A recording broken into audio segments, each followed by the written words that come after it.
the Podfix Network.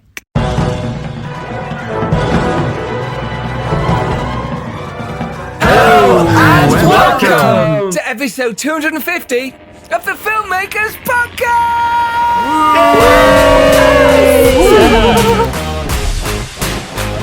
This is a podcast where we talk filmmaking. From indie film to studio film and everything in between. How to get them made, how to try to make them. And how not to fuck it up. In our very, very humble opinion. Woo! 250 of these motherfuckers. Wow. It's almost too many. It's far still too here? many. Far too many. We're still here. We should keep this up. And there's a treat for you lovely, lovely listeners. We did promise a big guest, and they are coming. Next week, we have on a big guest, and we'll announce that very soon. And the week after we do, and the week after they just couldn't do this week in time for our 250th episode. But as a treat for you, we do have on some very special guests. As you've probably read from the intro, we have on the fantastic director, Christian James, everyone! Yay! We have on the fantastic director and writer, Phil Hawkins, everyone! You didn't cheer Bit of a yourself. delay there. Hang on. That's terrible. And we have on the writer, director, producer, Dom Lenoir! And our editor, Tobias Vees, is joining us! Myself, Giles Alderson, Oh my gosh, it's our 250th. What does that mean? We've had too much fun already. What does that mean to you? 250. Anything? It means we've all wasted a lot of time on this podcast. That's very true. Giving out advice and tips and tricks for no reason. For no reason. But because we love you and we want to do it. That's right, isn't it? Yeah. Well, I'd say that the fruits of our labour haven't been born yet. So, all the advice we've given out is yet to, we're slowly, maybe give it 10, 15 years. We're like, God damn it, that podcast was Ahead so of its good, time, yeah. will they say? We really made No, something. I mean, I think it's a just to get serious, get for real. It's a huge achievement, and I sort of roll in now and again. I'm sort of wheeled out when no one else will do it. As we all are. It's just an amazing achievement, and Giles and everyone that's just been doing it constantly, week in, week out. It's no mean feat, and the knowledge and the guests, and you can see how it's grown. You're kind of batting A-listers away, clearing the decks. Other than this week. Other than this week, yeah, with the Z-listers. It's amazing, and Still a sore subject, Phil. Yeah, and it's great, and I love being a listener, and I listen to it every week. So it's great, mate. It's great. That's cool.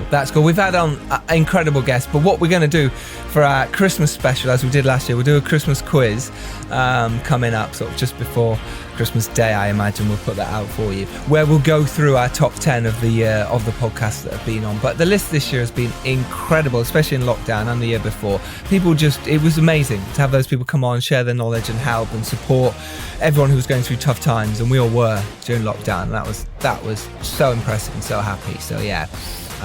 I'll book out a decade days for that Christmas special. That Christmas special is going to be messy, but it's going to be fun. It's us lot doing what we do, but less informative. I think this week we wanted to do something a bit more informative and sort of go through topics that either appeal to us or we think will appeal to you in some way, shape or form. But before we get there, let's just do a little rundown of our hosts.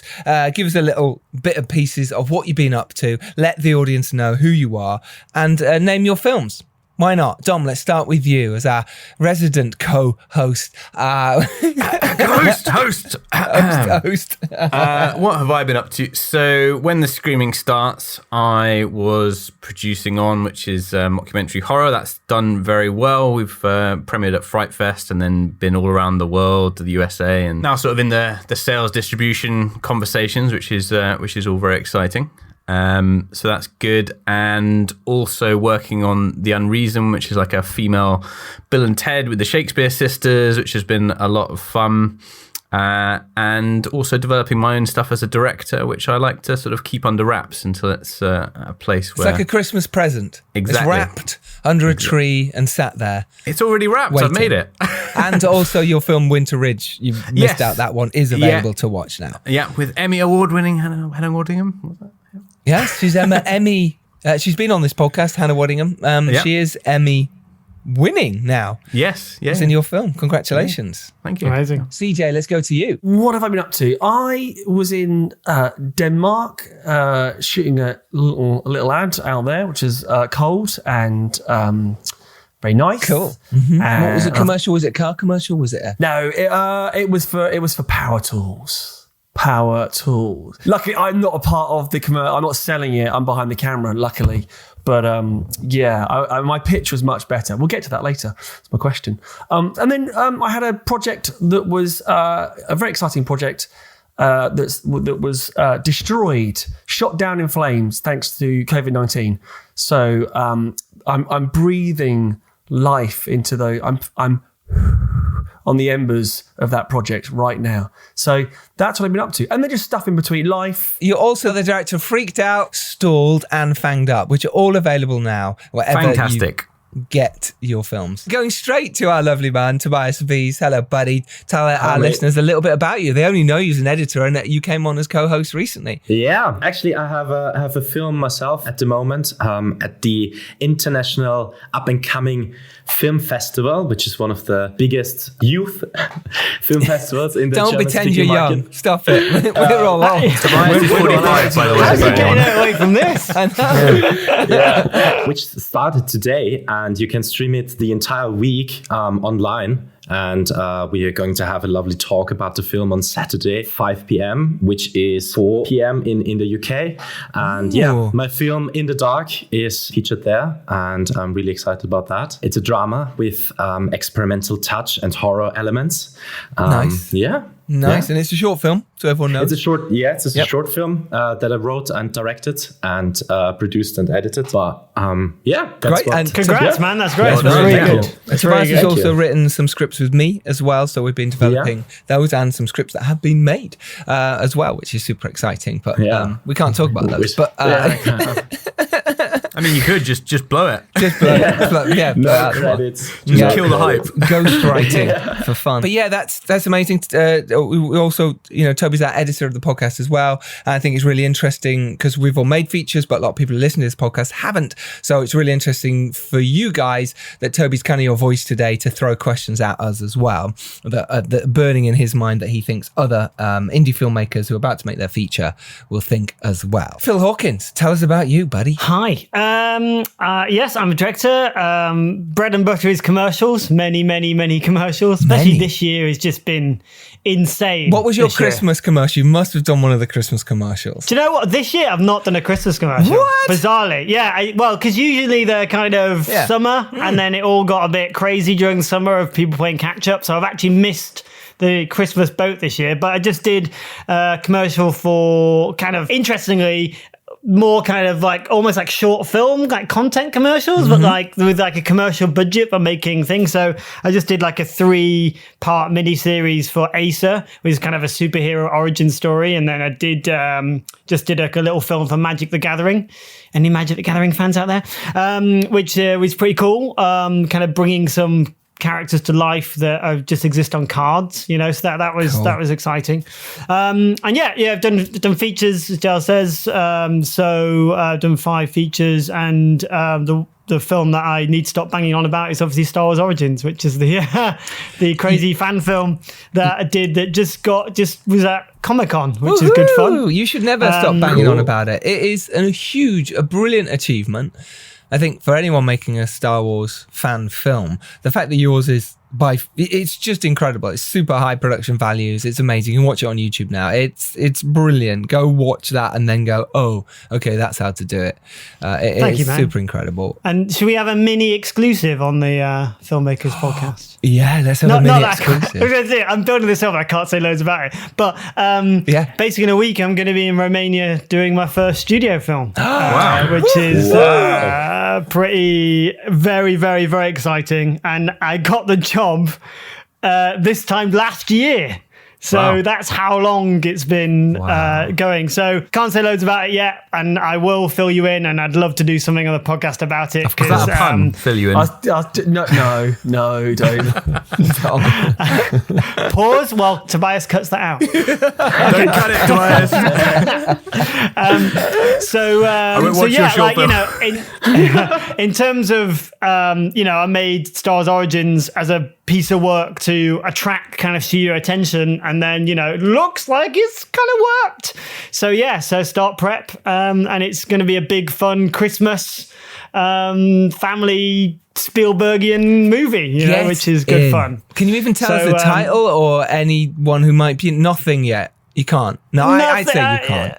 But I probably shouldn't until they tell me. But we're casting them out, which is really exciting, and and it's going to be a challenge.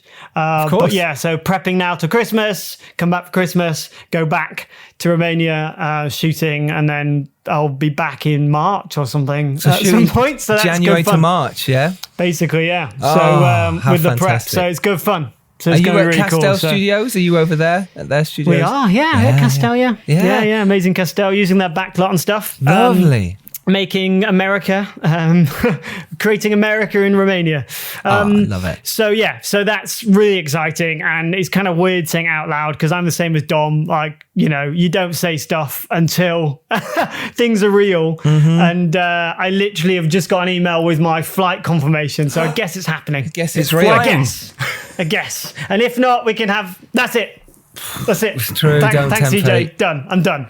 Well, Fingers crossed. Fingers crossed for you. I remember when they flew me out Thank to you, man. Bulgaria to make the Dare, and I was like, oh, this is it. It's happening. And then got there and then spent 6 months there going, oh my God, is it really happening? Yeah. And it's that frightening thing. You've sort of been green lit, but you don't, I didn't have a date. We didn't have a date. So it was like, give me a date, please. So you ended up just sitting there. So hopefully yours is slightly different, and it's all systems are go currently. Systems are go. I'm so pleased. So that's really exciting. So So this is Giles Alderson, host of the Filmmakers podcast, sometimes co-host. Hi. Recently, last week. Giles has made such films as Studio Movie The Dare. The Dare. Serial Killer's Guide to Life. He was a producer on. Correct. Stranger in Our Bed. He lives in his attic. So there we go. There's Giles's the upcoming Wolves of War. Wolves of War. Oh, yeah, okay. Yeah. Knights of Camelot, Arthur and Merlin. Well done. We're getting there. Are you kind of reading this off a really bad Wikipedia page? That's really terrible. Unfortunately, that's just from the top of his head. I think it's flow more if he's reading it. Exactly. It's terrible. Oh, well done, Dom. Very good. Good co-hosting. We've got Wolves of War. I'm in the edit for right now, which is super exciting, and it's kind of good to see your edit come together sometimes, and then other times horrific and horrible, and you look at it and go, what the fuck are we doing? But there's that magic within there that you can create it. And then The Stranger in Our Bed, as Phil just said, we took it, that's sold at AFM, and very nicely around the world, so hopefully that'll be with us in the summer. I don't know, we don't know sometimes when they get sold to distributors, it's kind of gone. One day. Next. Yeah. We are next. So, right, let's get to our topics today. Let's dive in. I thought we'd start off by talking about inspirations and who has inspired us in the filmmaking world recently, whether that be an actor, a filmmaker, or a screenwriter, or kind of that comes under the same umbrella, really. Just to get this conversation flowing, to start, just for who people should look out for, who people should follow, who people should be aware of, and try and get in their good books. This is a bit of a cliche. They probably all are, aren't they, really? But I remember reading Robert Rodriguez's Rebel Without a Crew book way back. I was a runner on a TV channel for Sky TV in Teddington Studios, which is no longer there. But I remember being in the canteen and reading that book, and like, you don't need all the lights in the world, all the kit in the world. You can just take out light bulbs and put in tungsten balanced powerful bulbs that do melt like sockets, by the way. So I melted all my friends' parents' light sockets. I know, it's a problem, isn't it? Can happen. That was not so much now, but it was a problem then. But yeah, and then realizing that could be done through that book. I think that book was the key catalyst in sort of triggering me off into where I am now in this office right now. I remember reading that book as well and having a real feeling so inspired and just going, look, if he can do it for $7,000 of his own money and go through tests or whatever to raise that money, as a human guinea pig, I thought, well, we can do that too. And it inspired me to make my shorts and get stuff going. Not Turns out you being a can't do guinea tests in pig. this country, though. You can't do because of tests the in this country, which is a shame because system. it could have made a shit ton of money. I'd still be doing it now. I wouldn't be a filmmaker. I'd just getting tests. You'd just be a mass on the floor going, but yeah, I loved that. I loved how inspiring that was. And it totally, even these now, and that, what was that? The 80s? 90s? 90s, wasn't it? 90s. Yeah, the 90s. The film came out early 90s. The book was later. And I can remember, I remember being excited because Mission Impossible, the first one, was about to come out in cinema. And I remember being excited about that on the one hand and reading this book and like, oh my God, I can basically make Mission Impossible with these. This is the blueprint on how to do it. Something like that. But yeah, I remember being 94? Mission Impossible? It was released He's got it in front of him. Toby's got the book in front of him in his hand. In front of him. What a fanboy. Yeah. That's a super one. Yeah, absolutely. Rodriguez. Dom, still you. Who's inspiring? Who's at the moment someone in the industry you still believe in? It's a hard one. I mean, I was like really Team Nolan. Like his early films were like the perfect kind of film for me. Clint Eastwood as well. I mean, I guess Clint Eastwood is still one of the kind of filmmakers that still inspires me. It's just kind of classical drama, like I pure suppose drama. what I meant by the question was an indie filmmaker, someone who we can aspire. Because I suppose with those guys, it's a different world, isn't it? The studio world. Yeah, I mean, not to be controversial, but I feel like we always disagree on this one, and I feel like I should get my piece out. Please do. And I'd love to see your piece. I don't.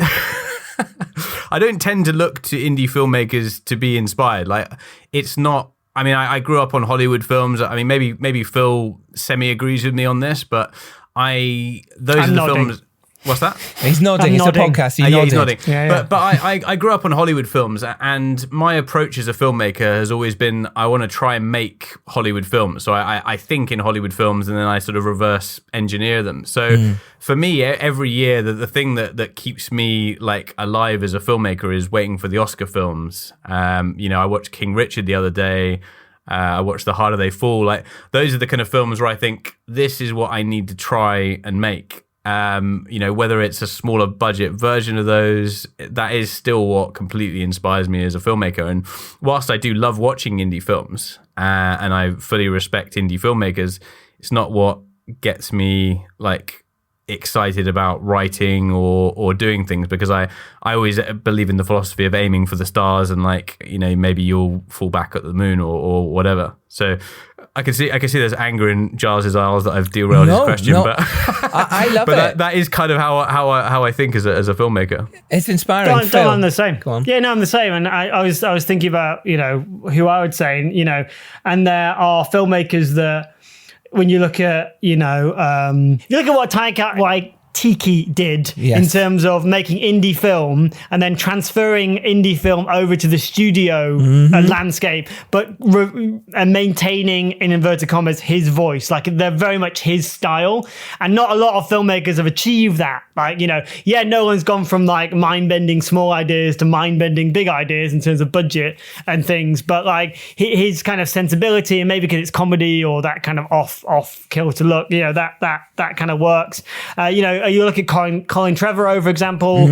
Safety Not Guaranteed was an amazing, Totally indie, indie film, and I yeah. watch it all the time. It's really inspiring to go like, wow, you can make that, and then potentially go and get Jurassic World, and in a slightly different look, obviously Edgar Wright, is someone that is a very British filmmaker, even though it's probably American money, but like, growing up the ranks of that and then working title on stuff. So that's probably more into studio film. But like, these are filmmakers that, when you look at Nolan now, making ridiculous, huge budget things, money is no object. And as a filmmaker, in your office trying to make a short, you're like, there's a disconnect. So I always like those filmmakers where, they've bridged the gap by making a piece of work that has resonated. Yep. And I find that really inspiring. I suspect as well, half your Gareth Edwardses and those guys, obviously to us they've made it, but you might talk to them and they might say, no, I haven't made it. I'm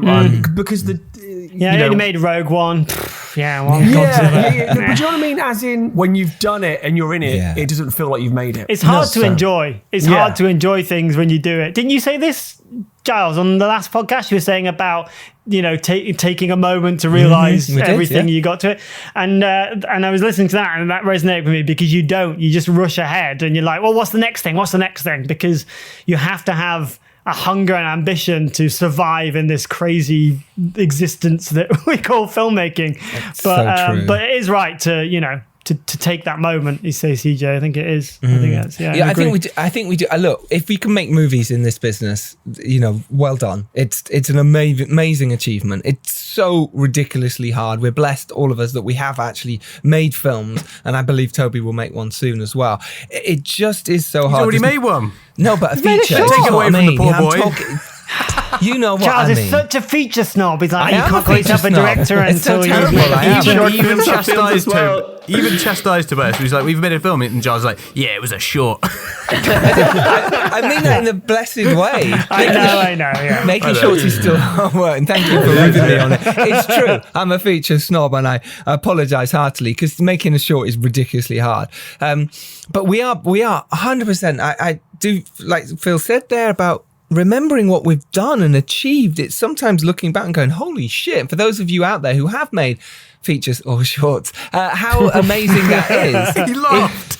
I laughed when I said it. I tried to say it. Most of the listeners are now just turning off. I remember when I was trying to pitch the Dare, and when I was trying to get the Dare made, in that time when I was waiting, and I kept saying to the exec, just look at my shorts. I know what I'm doing. Don't worry. And he was literally just like, no.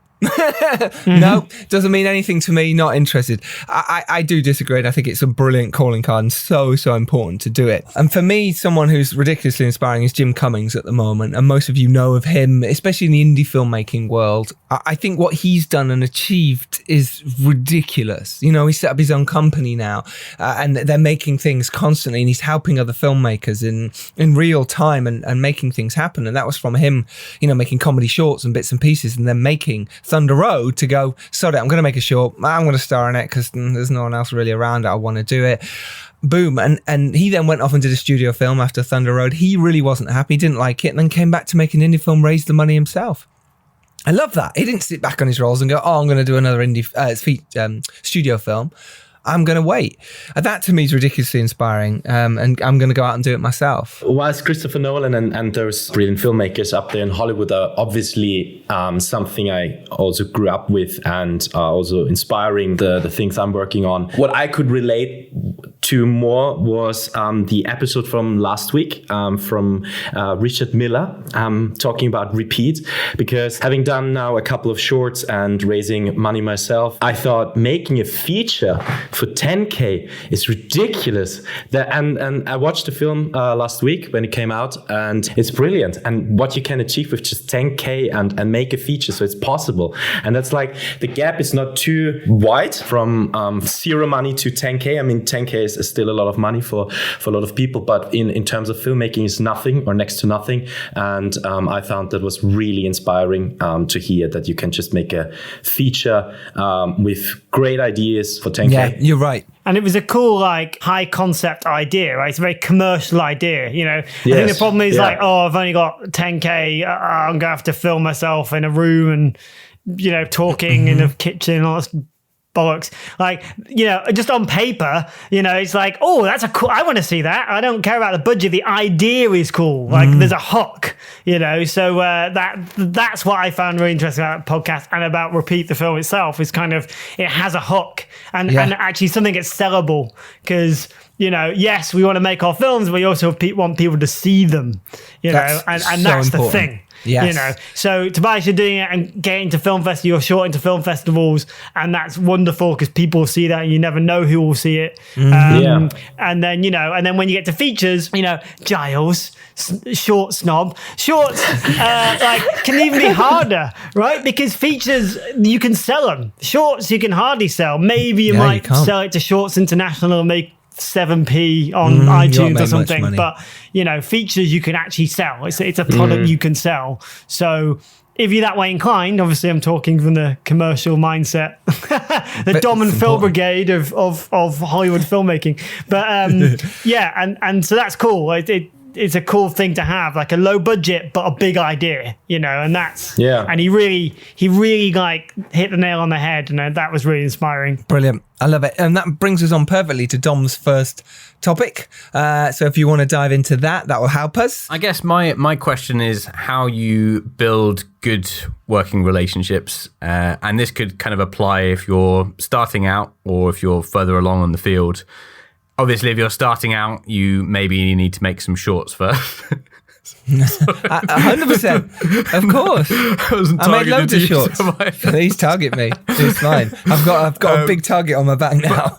but it's a tricky one because I mean I think you need to have a certain body of work behind you before people will sort of take you seriously. And then first of all you make the shorts, and then you sort of work towards getting that first feature. And you obviously need some people in the industry probably who are further ahead, whether that's crew or cast, to kind of take you seriously enough to jump on and bring that value and experience to your project.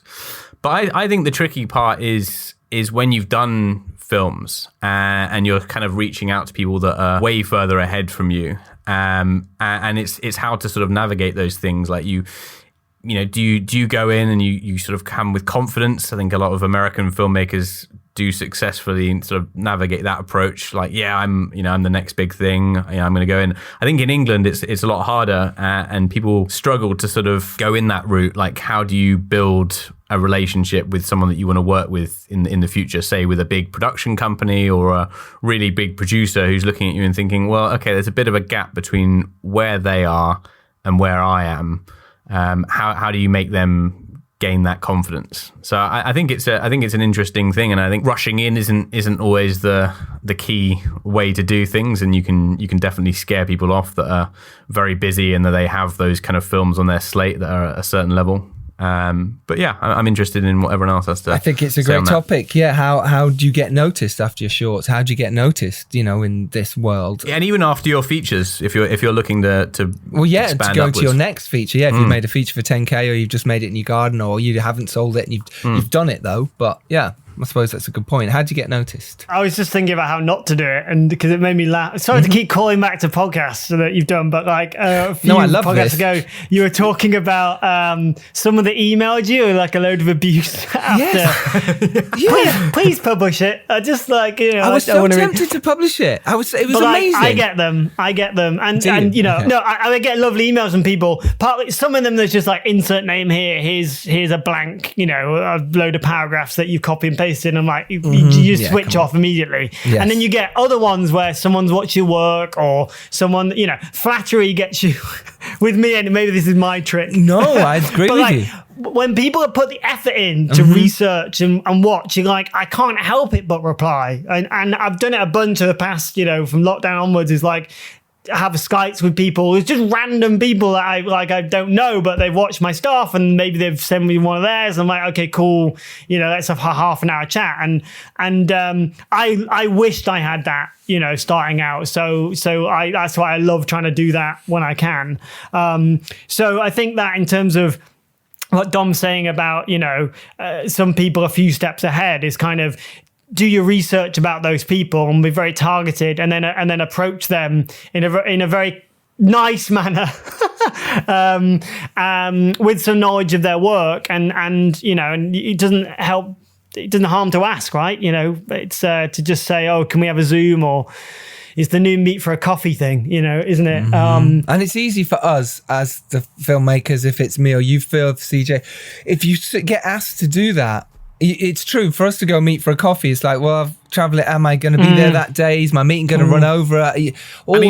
For me, like, Zoom on the other side of that, it depends on how food minded you are. But if someone offers to buy me lunch or coffee and a cake, I'm basically there. so there you go, everyone. If you want to meet Dom, a lot of people have exploited this loophole. What's your favourite meal? Probably like a cheeky dishoom or maybe like a good hot chocolate joint. You're a food slag. I'm going to get loads of... You'll do it for food. Right, so there we go. That solves that. But yeah, I agree in terms of the Zoom thing these days. It's easier for us to go, no problem, rather than meeting up. Because if we meet up and we're like, oh God, this this is difficult. Yeah, we are busy as well, and you'll understand that. I remember someone saying recently on Twitter, I think, they were getting really pissed off no one was getting back to them. And they were putting it on Twitter saying, what happened to these producers getting back to me? It's not fair. I've written a script. I've been waiting a year. I thought, fuck off, mate. Wait 10 years. This is the business. This is how it is. Don't expect anyone to return your calls, and don't hold it against them if they don't. That is just the way it is. We're all nodding, agreeing here. This is just the way it is. Why should anyone return your calls? Why should they read your script? So you've got to be the person that does that little bit extra to make them want to maybe give 10 minutes of their time to you, or maybe look at your deck, or maybe read your script. It's hard work reading someone's script, especially if it, first timer. And I think the hardest thing sometimes is to not pitch when you meet them for the first time. That's a really tricky one. Or if you do, you just tell them casually what you're up to without asking, are you gonna do my film? Because it's tricky, and those kind of people are completely inundated, and I think that is one of the key lessons, but it's also one of the hardest ones to actually physically do. If you're in the room with someone that can green light your project. How do you do it? And I think the question you've always got to ask yourself is, why should they work on your project? What are you offering? What is it about your film that is amazing? Who have you attached? Who else have you spoken to? Have you won festivals or screenwriting competitions? Anything. Whatever you've done, don't just be like, hey, do my film. Why? You haven't even watched my stuff. Why should I do your films? I might be terrible. You don't know. I am. And I think a really key thing on both sides of this for me is, don't expect the producer to do all of the work. Even if there's certain things like, look, all right, I've tried this, I'm getting absolutely nowhere. If you maybe did this would really help get things off the ground. That stuff helps massively. But I think it's really demoralizing if you're the person being asked when they expect you to do everything and they're not willing to do the groundwork or put themselves out there. And I can see why it would be the same vice versa. I'd always say, however many no's you think you're going to get, take that number, quadruple it and then some. Just definitely. Be prepared for so many no's, and and not even no, just silence. Silence. Silence is the worst. Silence. If you get a no, that's quite good. That's great. That's actually bonus. That's a treat. You've got a reply. Yeah, I know. Go, if you get a no, go buy yourself a nice shirt. Treat yourself. Because I think you've got to accept that you're fighting for, amongst a lot of other people. So people only, to get back to you, there's only so much time in the day. So a lot of no's, and it's a numbers game, isn't it, as well? So again, you've made your short film. I think you've got to be prepared. I remember when I made my first feature, and I kind of assumed that kind of, if you build it, they will come. And I remember putting on a screening and probably not putting in hard enough work. Just thinking, if we email a few people and, they'll just turn up. It's their office is around the corner. We're screening just off Leicester Square. So they'll come. And no one really came, or some people came and then looked for a few minutes and left again. So I remember the next time thinking, okay, I got to spend a week and just on the phone day in, day out and ringing people, ringing them again. Are you definitely coming? And then just before the screening, the screening's tonight. Are you definitely coming? And you'd pushy. And just prep is everything. And as I said, numbers, just keep going, because it's so important, and that's a really that's good what point. Puts you above other people. I mean, and obviously, if you've made a good film, that really helps too. 100%. When people get there, you've done something worth totally. watching. And Richard Miller's a perfect example of that. The fact that the idea was brilliant for repeat, but also it's a brilliant film. It's really well executed, and getting all these brilliant reviews helps massively to knock on doors everywhere. Suddenly everyone wants to know. Of course, when you're getting great reviews, people are like, oh, I should take notice of this. But when you're not, or you're, like, say, first-time feature filmmaker or short filmmaker, and you're having these events, why should people come? Absolutely the same thing. You've really got to push and work hard. No one else is a better PR person than you on your films. That's just fact. It's really hard to get people to come to watch a short of yours. Absolutely. We're talking about your scripts and that next stage. That was our first topic there from Dom, which was how to get noticed and you work in relationships with people, which brings us on nicely to Christian James talking about director decks and after you've written your script, now what? Which is kind of we've touched on a bit, but we can carry on. CJ. Yeah. Well, you've ruined it, Giles. You just told everyone what my thing was, and now I was going to... Wait, you do it. You do the intro. No. I get a lot of people, I've written a script and that kind of stuff, and I'm on that journey again now, actually, of breathing life into something. But it's, how do we take our script, but then give it that extra something to pitch it? And within commercials, there's a culture of, you get picked for or you're going to go for a job, you instantly create a director's deck to show how you would execute that project. But with features and chatting to the people I know around the place, that doesn't feel like it's like, I've written a script and read it and there you go. It's like, well, do people make decks to accompany their features as much? Maybe they do, maybe I just haven't seen them, but massively, what do you guys do? Yeah. I mean, every single project, like pitch deck is the number one thing, because I think you can make the quality way higher than you could demonstrate with anything else, and it's much easier for them to read than a script. 100%. For me, when I get stuff, I want as much information as possible. I want a director's rip reel of how they, from other films. I don't mind that there are other films, but it gives me an impression. I want a short synopsis, a tiny synopsis, and then a full synopsis plus a deck. Imagine if suddenly your mind is so much easier for us to read, for me as a producer to go, okay, now I can have a look. Is that something for me? I know straight away if it's for me or not. Like a picture book.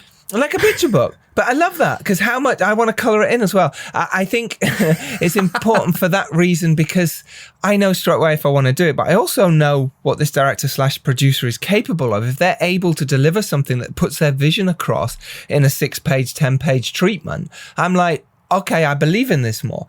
I do the same as a director when I'm pitching stuff and I'm speaking to investors all the time. My decks are full of as much stuff without too much information in there, but images from other films, images that I've made, created, whatever it is, storyboards, whatever in there to just enhance the film. Everything. I think we put more and more. Rip reels for me are, as much as they're a kind of a bit of a waste of time, because you're taking someone else's film, a Christopher Nolan film shot for 200 million or whatever, but you're giving the impression and the feel of something. I think that's important. I mean, CJ and I, we're commercials directors, so we're very used to, doing decks and treatments, and and they don't have to be like. Also, there's a difference between like a deck and like an investment prospectus, by the way. Definitely. So you don't need all that stuff. I did a pitch recently that was basically just images are used, and let's get a pen and paper out, people. Shot deck is a wonderful resource. Flim is one, FLIM is a great one. There's one called Mood As, I think it is. I think, which are great just to pulling out images from existing films, commercials, and stuff like this to create a sense of the tone, the sense of the palette. And it can really help in a pitch to go, look, okay, this is obviously script stuff, but this is actually also how I see it. And you can see that ambition, for the scale or the size or the color palette or whatever that is. And it can just be pictures, and it helps. It really helps a pitch. I was just going to say very quickly off what you said about investment packs as well. Like, that was one of the biggest mistakes I made when I was starting out, is trying to make these like 50-page Bibles with all these like, words and numbers and financial documents. And the reality is you should get someone that knows how to talk money and investment to your investors, because if you talk even the slightest bit of what looks like bullshit or generic kind of finance stuff, someone who's used to that stuff will look at it and they'll take one look and they'll just say, no, I'm not interested. If it's purely creative, maybe you have like a line, front sheet of a line budget or something like that, and then you've got someone pitching it to an investor that knows money, or even you go in admitting you don't know about money, you're going to have a lot more chance than blowing it on trying to be the exec producer when you don't have a clue what you're talking about. I've just literally done that with 3-Day Millionaire. So we just kept them separate. So we had our creative deck, which actually we didn't really need because we were talking to investors at this point. And then I had our information memorandum, which was the literal 50-page doc with all the information of where the money would go, how they get it back. And if you don't know what you're doing with those, to be fair, there's quite a few online you can find now, but some of them are out of date because obviously things have changed in the UK. But you can't, there's enough in there to sort of know-ish how to start it. But I work with a lawyer to get it exactly right, so the wording was right, because they can come back and sue you, your investors, if you put in something in there that isn't right.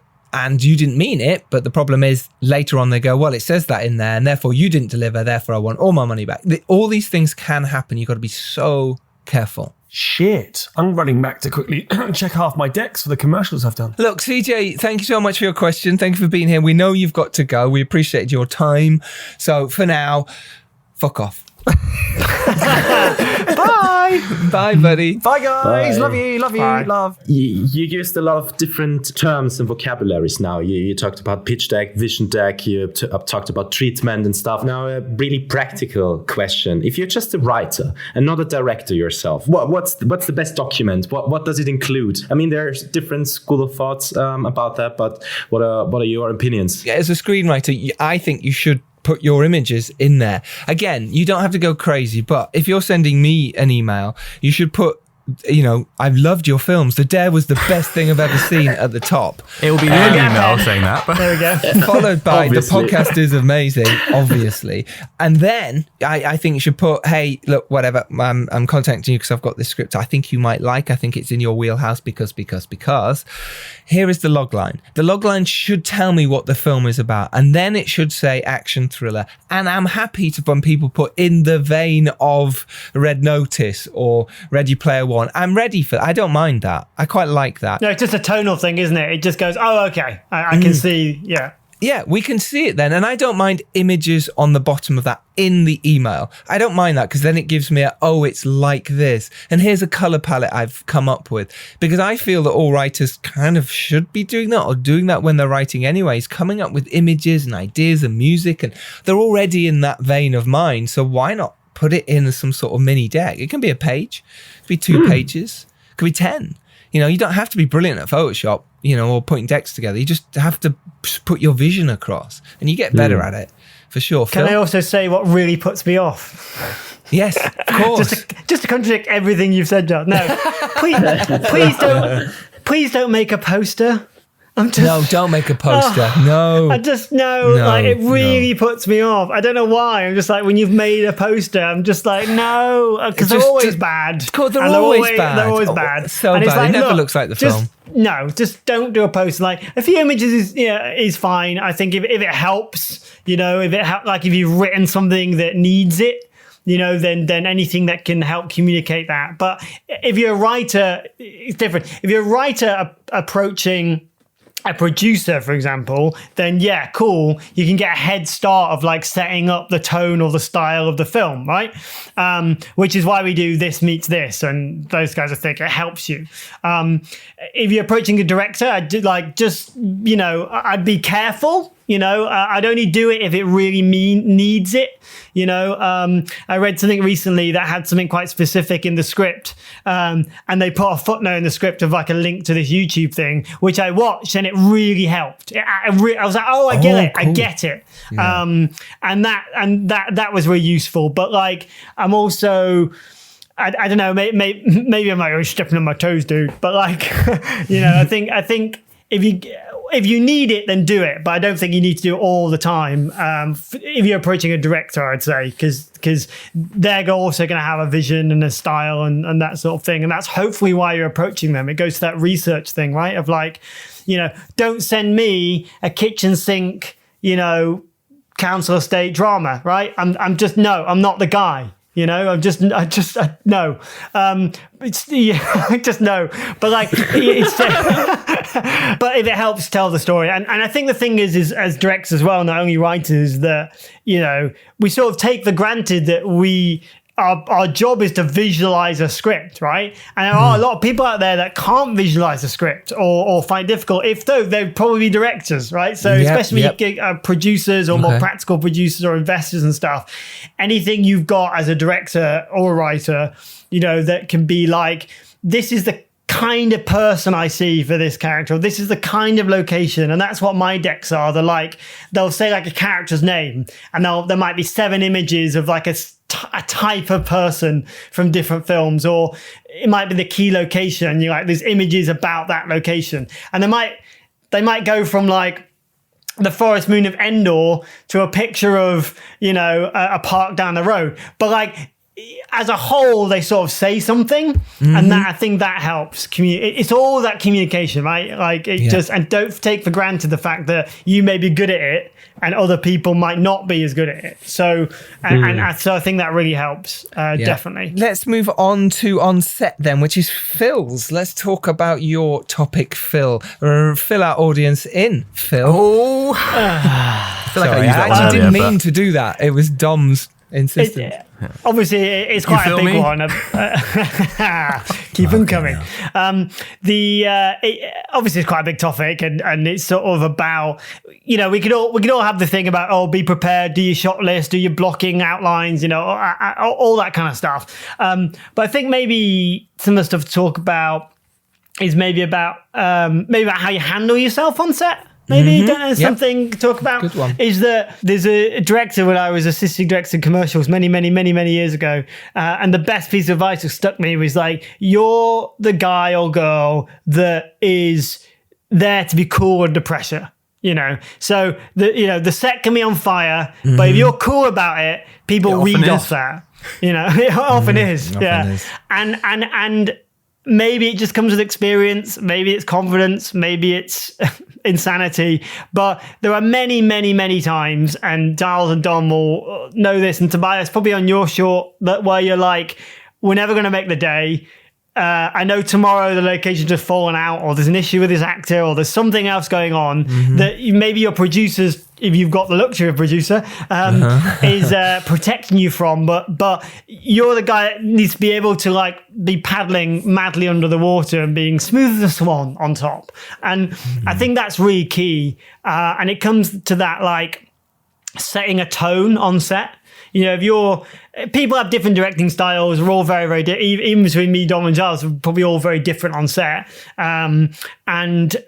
It's about the crew does look to you. The cast, for me, it's all about setting a stage for the actors to do the best work, because at the end of the day, that's what you're capturing, right? We can get obsessed about cool dolly shots and lenses and all that kind of stuff, but if your actors can't do the thing that they're there to do because you're stressed out, or you can't get this cool shot, or the technical things going on, like nobody cares. At the end of the day, get the performance, and put everything into that, and that's you. That's down to the director to set that tone, to set, I say a thing like set the stage for that, to show that you're in, you will do crew rehearsals, and you will give time for the actors to block, and you will give time for the actors to walk the scene and come up with ideas and stuff, because then people will know that the performances are important to you as a director, so therefore the crew and the machine around you adjusts for that, instead of coming on going, stand over there, okay, action, okay, let's steady cam around them, which you see, more technical directors and actors sort of standing there like, okay.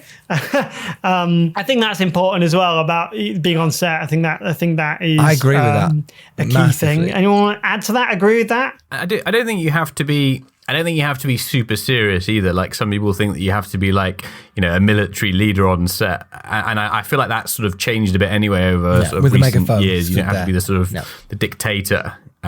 You can have a lighter tone on set, and people can have fun. I think the key is just that, people know when you need people to buckle down, that you're the sort of the word that pulls it together. And look, you're only human. There are times when shit does hit the fan and you're stressed, but actually that's when crews start to like pull together. Because if you've been kind of a light and enthusiastic and passionate and everything, full of energy, I'm a massive bundle of energy on set. Like I don't stop, I don't sit down, I don't have a chair. Not to do the whole whoever that was saying no chairs on set. But I like to stand up.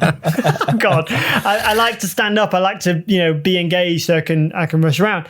But like, if there is a point where they hear my tone change, everyone goes, oh God, okay, we need to do this. This is serious, or, oh, Phil cares about this scene or what's going to happen. It's so important to make your day, as you say. So you can, setting the tone is so important to make that happen. If you're the leader, And sometimes it's very hard for directors to understand the difference between leader and dictator. And the fact is you're just leading everyone. Like Phil's saying, he's not sitting down, he's constantly moving, making jokes, making feel everyone safe, but also getting the work done and doing the serious side as well. And when people see that, they've not been on your set before, and often we will work with the same people who know our style. That's why people often work with the same people. But if it's someone new, they see that and they go, oh, they're leading from the front, and you have to. You know, the producer might be the sails and the water and stuff, but you're the boat and you're the captain, and you're steering it through that water that the producers put there, or producers put the sails up. But you've got to steer it in the right direction, and you've got to help everyone. It can be really difficult and can get bogged down in the bullshit of he said, she said stuff that can happen a lot on a film set, and you've just got to rise above that and choose your moments of when to step in or when to not. And sometimes things can happen on their own, you know, let them sort it out, but sometimes you do need to step in. But as long as your crew understand what you're trying to achieve. I think it's going back to the deck thing we mentioned earlier. I like to show my decks to my crew sometimes, and I don't necessarily mean the whole deck. I might show an image. This is what I'm meaning from this film. These are the colors. This is my palette. And I think if you can get your crew on board with that, and cast as well, on board with your vision, then it's easier. Like, they're leaders as well. I want you to lead your area. You lead your area. You're the director of this bit, you know? I think it's a team game, but you're the one being the leader of that team. You're the captain, you know. It's important. I mean, I had a moment on the Origins film, like out in Morocco in the heat. People were sick, and I was so excited and passionate and focused on the scene and stuff. And the crew behind me, you know, were just doing everything they possibly could. Well, that's the thing. They were working so hard to achieve this thing, this mad, ambitious idea was what I was trying to do. And it took, I think it was my DP, Dave, that said, you do know that some of the crew are like sick and ill and stuff. And I was like, what? I didn't know. It's like, yeah. So maybe if we could tomorrow, maybe there's a way of having a longer break or being out in the sun, or I just feel like everyone needs a little bit of a boost, you know, and stuff. And I had no clue that this was happening. Yeah. And to the point where I had to, there's a sequence in the film, which is, you know, the Nazis come over the hill and they've got tanks, and you know, it's basically like our big expensive scene. We had actual tanks. That was supposed to be an all-day scene we were shooting, and I knew that I couldn't have the crew doing that. So I spent that. I went back last night and figured out how I could do that in half a day, so lunch could call and then everyone could have time off because, you know, people were sick and ill. And like at the time, again, it was a tankless task. Oh God! Jesus Christ, God. Where did he get him from? Where does he get him from? Just wired that way. His Instagram. I was pedaling hard, like under the surface, thinking, "Oh my God, how the hell am I going to do this? This is my big expensive scene. It's my set piece. Like it's what we spent all the money on, you know. And we have to do it this day. But how do I do it in this way?" And then you have to be the person that's like, "It's fine. I'll figure it out. Don't worry. It's fine. We'll figure it out."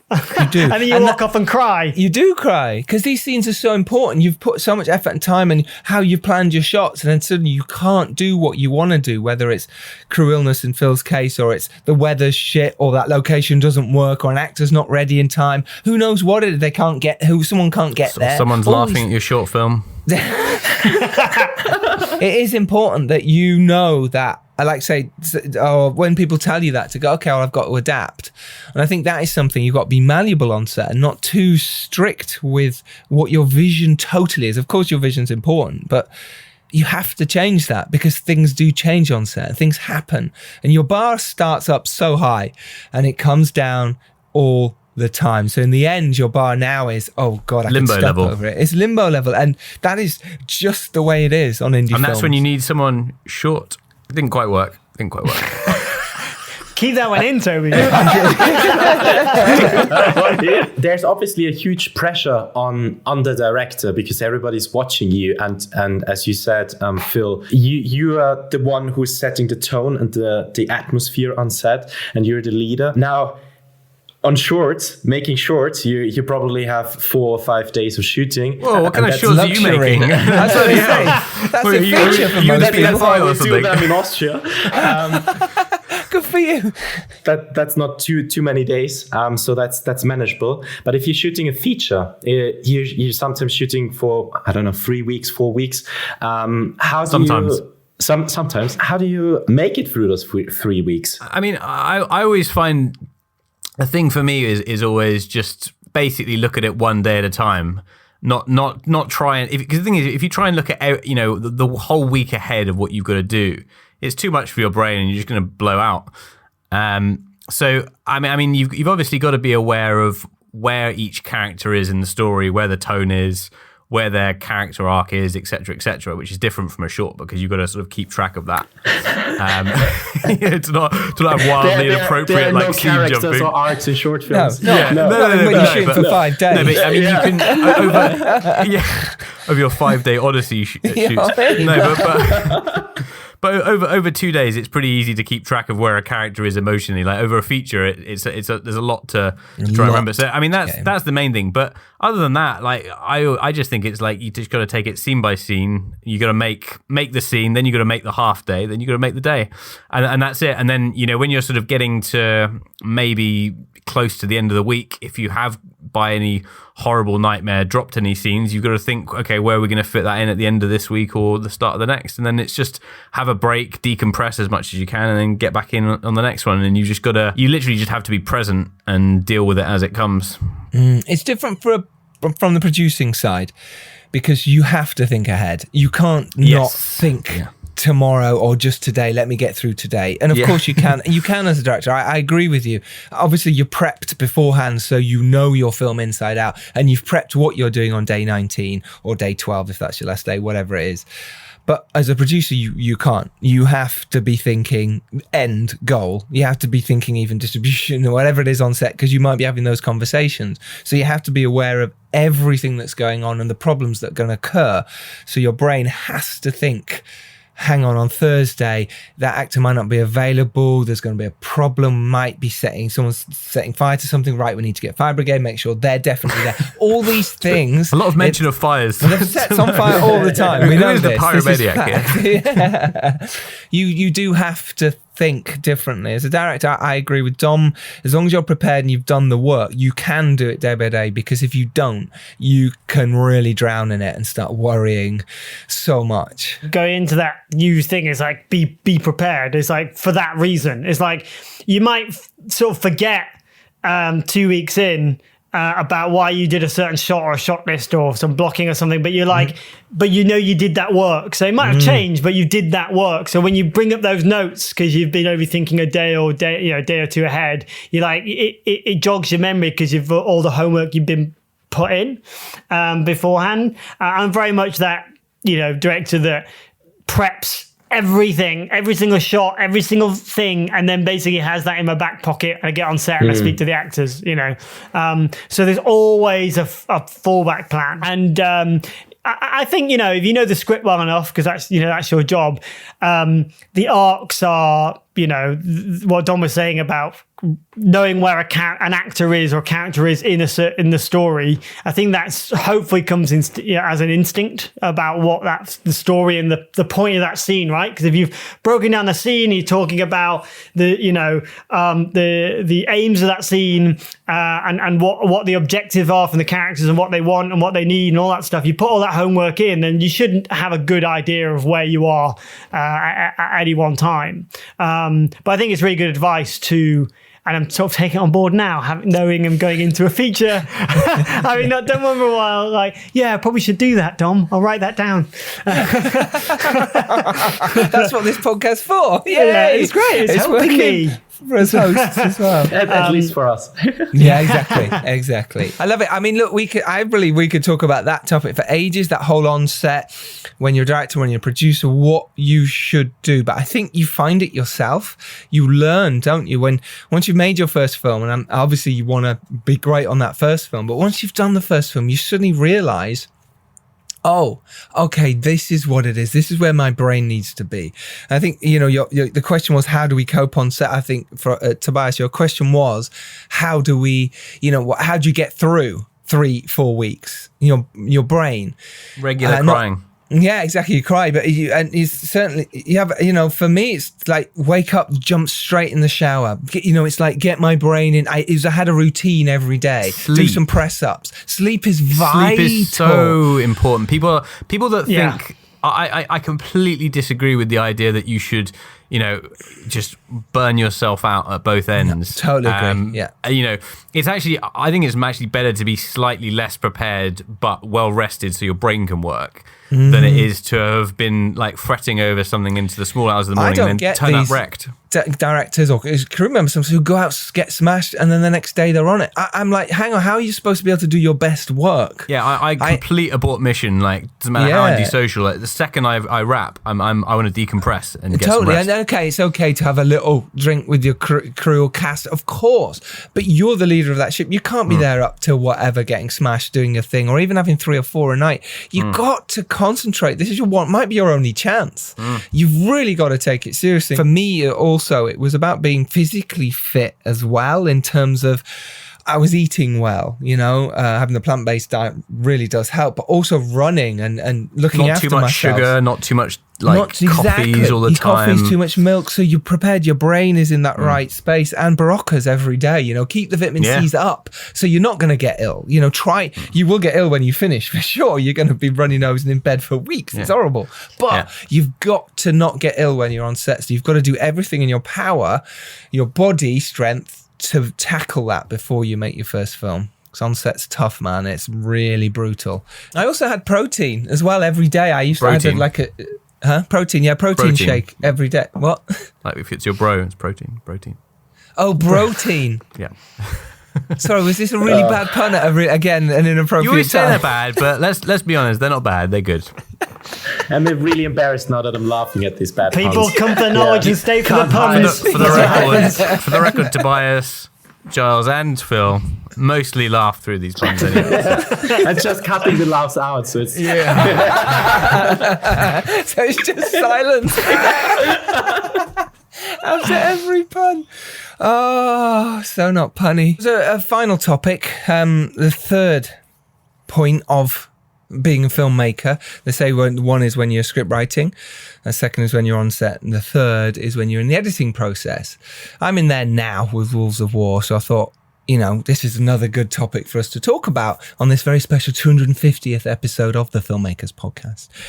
What do we feel about the editing process? You learn that, never will you feel more low than watching your first cut of your film for the first time. Isn't that amazing? Yeah, I totally agree. Well, I think it's partly psychological. Because you had your bar up here. There's a few things, right?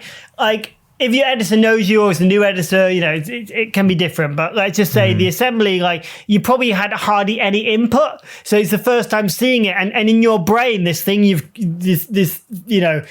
way you prepped it and the way you think shots go together, it can be quite jarring in the first watch, because you're like, oh, wait, I thought it was going to start on a wide. And now and your brain goes into attack mode instead of enjoying it, because, it's hard.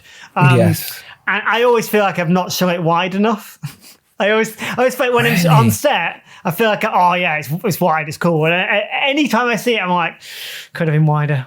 I don't know what it is. Maybe we were talking before with Dom about the whole Hollywood movie thing. It's because there's this indie rhetoric that's drilled into everyone about coverage, because people panic. I guess because filmmakers go wrong. They're like, have you got the close-up? Have you got the close-up? Have you got the extreme close-up? It's like, well, no, we've kind of planned not to do a close-up, because that's the whole point of it. And then everyone's like, no, you need to get the close-up. And then it's kind of the same kind of thing in the edit as well. Do you know what my trick is, Giles? When I'm on a monitor, depending on the size of the monitor, I put my little finger up below the screen. I'm doing it on Zoom right now. And then I imagine that as the head of someone. Is that your finger, yeah? That's my finger.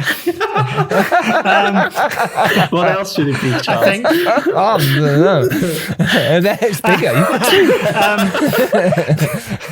What I like to do is put my little finger up next to my monitor, and I imagine that as a head of someone in the audience. And then when I'm looking at it, I imagine on a big screen, it makes you go, no, it needs to be wider.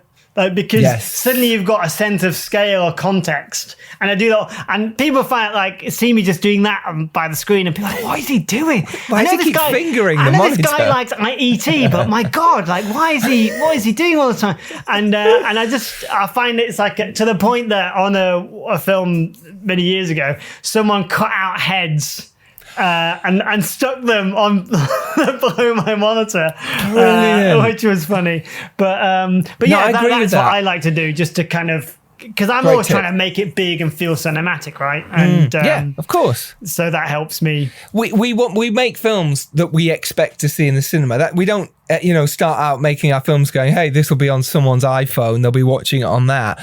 We want them to watch it on the biggest screen possible, whether that's going to happen or not. But at least we're aiming there. So yeah, that's a great tip. I'm doing it right now on this film. I'm like, every scene I'm writing, what's the big moment, what's the big shot, and you might not use it, it might not be appropriate for every scene, but it's like, is there a drone shot at the end of this that is hovering above them, that gives a sense of location or isolation or loneliness or whatever the insert cliches here, but but it makes you think that much bigger, because when you come to that trailer, those will be the ones that are there.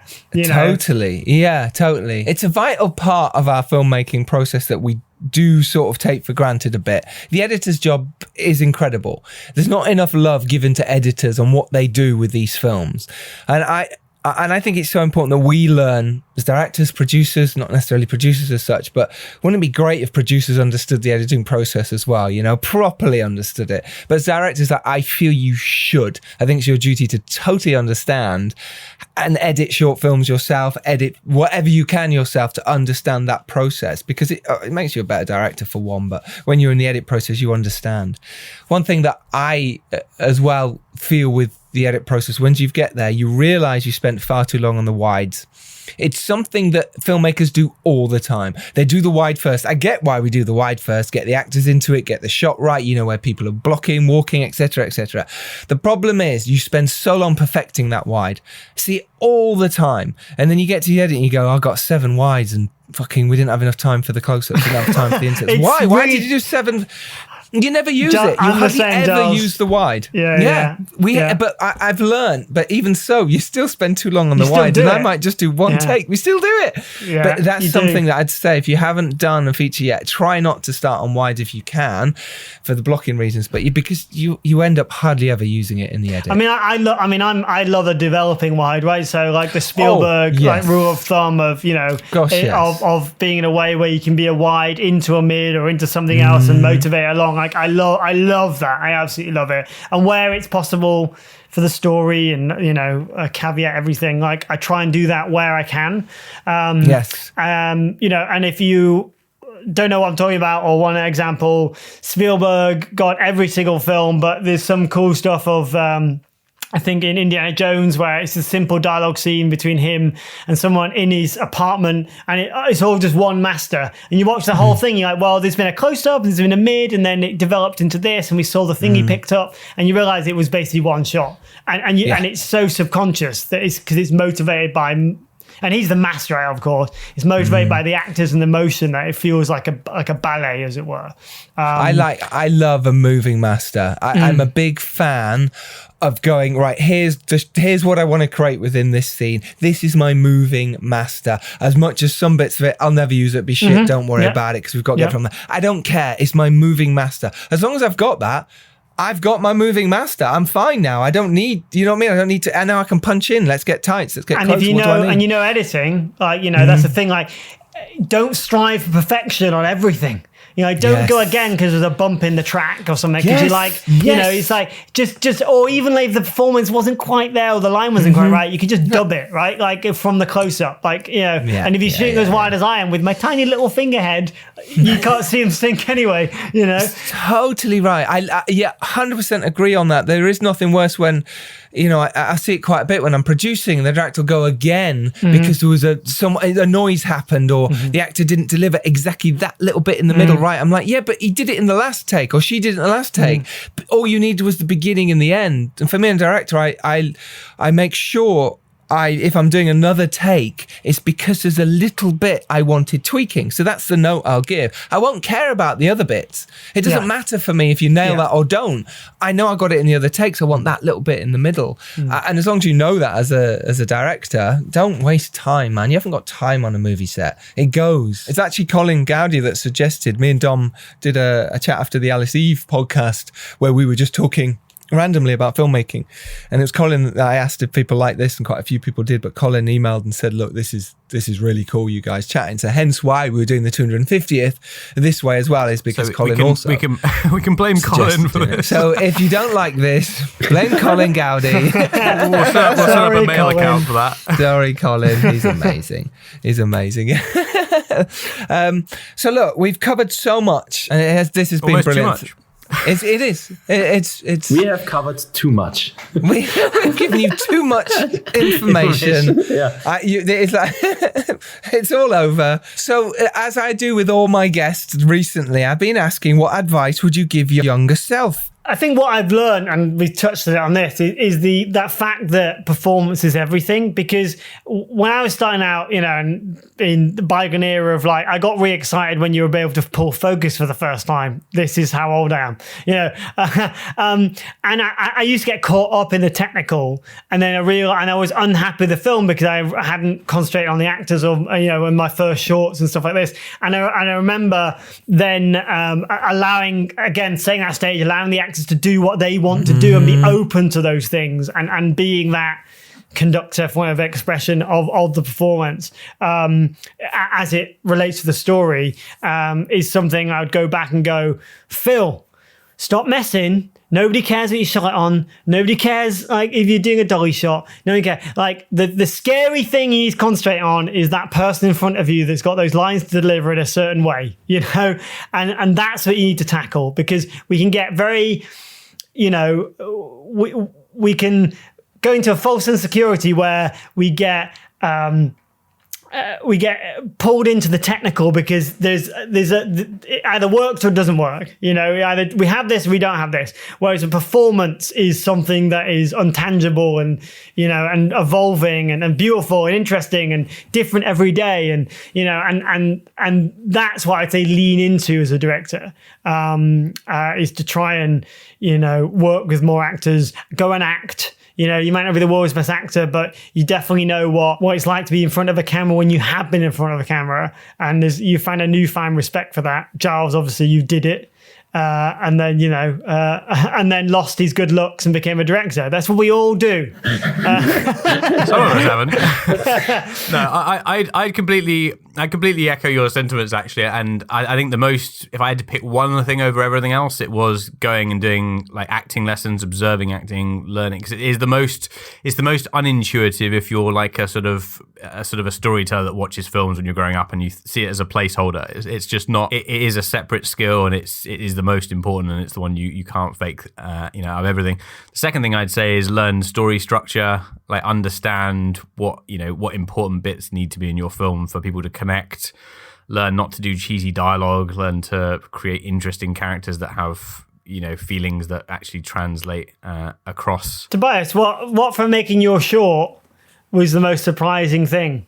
So you're in festivals now, you've kind of done the life cycle, as it were. Prepping is the most important thing, because you have control about everything until you go on set, and then everything falls apart and you're in a battle. So prepping is immensely important and something you can't do enough, I think.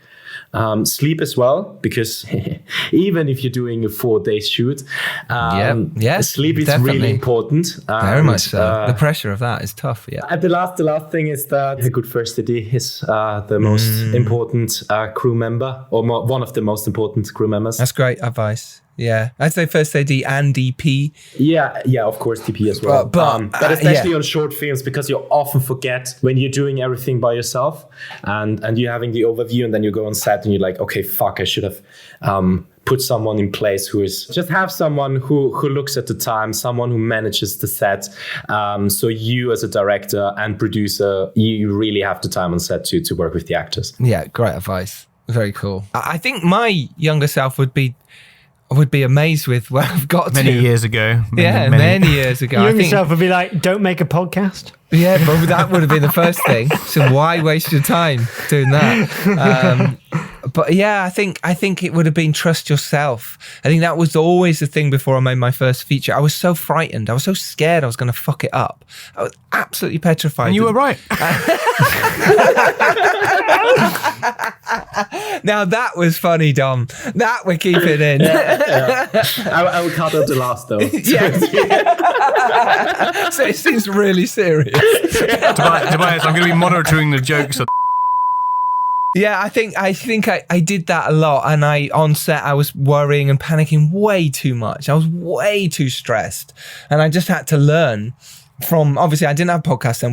There was not the books that told you these intricate details. But man, you've got this. If you've got that far where you're making your feature film, you've got this. It's your vision. People are on board your vision already. Don't panic. Just do the best job you can going forward. And also, Giles, you've still got great hair. That's probably what I'd say. No one's ever said that. But this is my younger self talking. So. Okay. So I hope you've enjoyed this. I hope this has given you some inspiration and advice on our 250th episode of this every Tuesday, apart from Christmas Day 1 year, for the past 4.5, nearly 5 years now. We've been doing this. 5 years. Wow. Our up and coming guests will be. Dom, would you like to announce the first one, which we are recording with on Wednesday, that we couldn't record in time for this 250th episode, is... I would say it is the most in-demand writer in the world right now. Blockbuster writer. Indeed. Everybody wants them. Always exciting. She wrote 1917 with Sam Mendes. Woohoo. She has recently done Last Night in Soho with Edgar Wright. It is Christy Wilson Cairns. Yes, ladies and gentlemen, she is back, Amazing. returning hero. She was going to do our Make Your Film event that obviously just happened before lockdown. Then she came and did the online event for us, but she is back. Me and Dom are recording with her later this week. So she'll be joining us to talk all about Last Night in Soho, about how she wrote that, how it came about, and what's happening next for her, because she is ridiculously in demand. Dare we say Star Wars? Things are happening big time for her. Also coming up is Leroy Kincaid and Chloe Chodosama. They're talking about their brilliant film, The Last Right. Yeah, that's coming for you very soon, as well as a big guest coming up. Fingers crossed this might not happen, but he said he would. It is the director of Atonement and of Cyrano, the big film coming up. It is Joe Wright. Wow, ladies and that's gentlemen. cool. Wow. Yeah. The Price is Right. Well, we'll have to tweet him now and just get him to do it. So Yeah, I know. We'll have to be pressure. like, you have to do this. Let's just we're- announce him. Let's just... Let's just announce him. We're also getting some of the cast from that film as well. How fucking exciting, including the leads. Fingers crossed, it's all happening. Myself and Dom have been really trying to get a big guest for the 250th, so we've gone mad. Yeah. And now suddenly they're coming back and saying, yes, but we can't do it until a couple of weeks. There is shouts of a couple of other big people as well. So if they say yes, we'll let you know. But that's to wet your whistles, to make your knickers moist, to make your ankles succulent, and to make your necks dry. Please cut that. That's coming up for you very soon on the Filmmakers podcast. Look, this has been brilliant. I've really enjoyed chatting this way. And if you have, let us know and we'll do more of these. We'll drop them in every now and again. Let us know. Just tweet us at FilmmakersPod or Instagram, The Filmmakers Podcast. There's loads of shit on there. And don't forget our Patreon. There is so much info. And actually, some of this podcast will be on the Patreon that we'll cut down. Obviously, that didn't make the cut. Mainly Dom's puns. But they will be in there. If you're there for the punnies, then join our Patreon. Only his puns. Pure jealousy. Pure jealousy. Listen, you've all been amazing. You've stayed with us this long. Thank you so much. Stay with us for our 251st and then our 300th and maybe more. Depends if I can be asked to do any more after that. And remember, if you're looking to rise up, you have to send the elevator back down. Is that how you say Very it? close. Not quite it. It's not like Dom knows. He doesn't know the Sorry, fucking hang intro. on. Let me Remember, channel- if you're lucky enough to rise up that up the ladder, to rise up. Remember to send the elevator Wait, you've got Remember to to send that elevator you've back got to down start again. with the first bit. If you're looking to rise up, and do well. It is your Duty to send the elevator back down. Yay! So I suppose that's it. No, we Stop recording. We should just stop recording. We're getting giggly. It's tired. It's nearly 3 hours of this. Bless Toby's got to edit this and put this up. So Sorry, thank Toby. Toby. I won't. Thanks, Toby. No, not going to edit at Welcome all. to the uncut version of the 250th episode. Listen, join us next Tuesday. We have Christy Wilson-Cairns on. It's going to be amazing. Thank you, Phil Hawkins. You're a superstar. Oh, thank you guys. Thanks for having me. My pleasure. Thank you, Christian James. You've been amazing. Oh, thank you. Yes, thank you. Oh, thank you. Yeah. Thank you, Dom Lenoir, Thank you very much. my co-host. And thank you so much, Tobias Vees, as always, for being amazing and asking some brilliant questions. Let's all fuck off. Take care. Go out there, make your films, make it happen. All right. See you next Tuesday. Bye. Bye.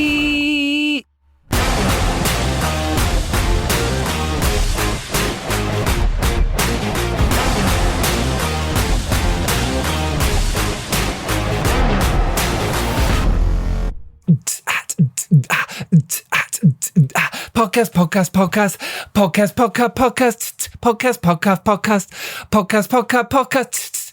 You're not going to join in? Okay. 250th podcast it is. Filmmakers around the world, you better listen to this. We're talking about films, making them on your own or making them with a studio, whatever works for you. Oh, nearly made it.